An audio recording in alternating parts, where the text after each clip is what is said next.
Hi friends, happy new year.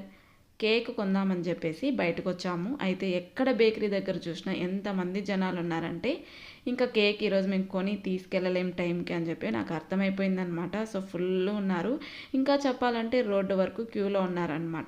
ఇంకా ఇంత risk తీసుకొని ఆ కేక్ కొని ఇప్పుడు ఇంటికి వెళ్ళడం అంత ఎందుకు అనిపించింది. ఇంకా ఎందుకులే అని చెప్పేసి ఒక బిర్యానీ తీసుకొని హ్యాపీగా ఇంటికి వెళ్దాం టైంకి అని చెప్పేసి ఇక్కడ అరోమా హౌస్కి అయితే వచ్చేసామన్నమాట. సో ఎప్పుడైనా మేము బిర్యానీ తీసుకోవాలనుకుంటే అరోమాలో తీసుకుంటాము. ఇక్కడ కొన్ని లెగ్ పీసెస్ అలాగే స్ట్రిప్స్ బిర్యానీ తీసుకొని అయితే ఇంటికి బయలుదేరేసాము. తర్వాత ఇంటికి రాగానే ఇంకా ఫ్రెష్ అయిపోయి బిర్యానీ ఇలా ఓపెన్ చేసేసి ఇంకా లెగ్ పీసెస్ స్ట్రిప్స్ ఇవన్నీ ముందు పెట్టుకొని గోంగూర వేసుకొని హ్యాపీగా బిర్యానీ పార్టీ అయితే చేసుకున్నామండి. చాలా బాగుంటుంది అక్కడైతే బిర్యానీ. ఇంకా కేక్ ఎలాగో బిర్యానీ తీసుకొని హ్యాపీగా ఫుల్ ఎంజాయ్ చేస్తున్నాము. ఇంకెందుకు ఆలస్యం, పిల్లలు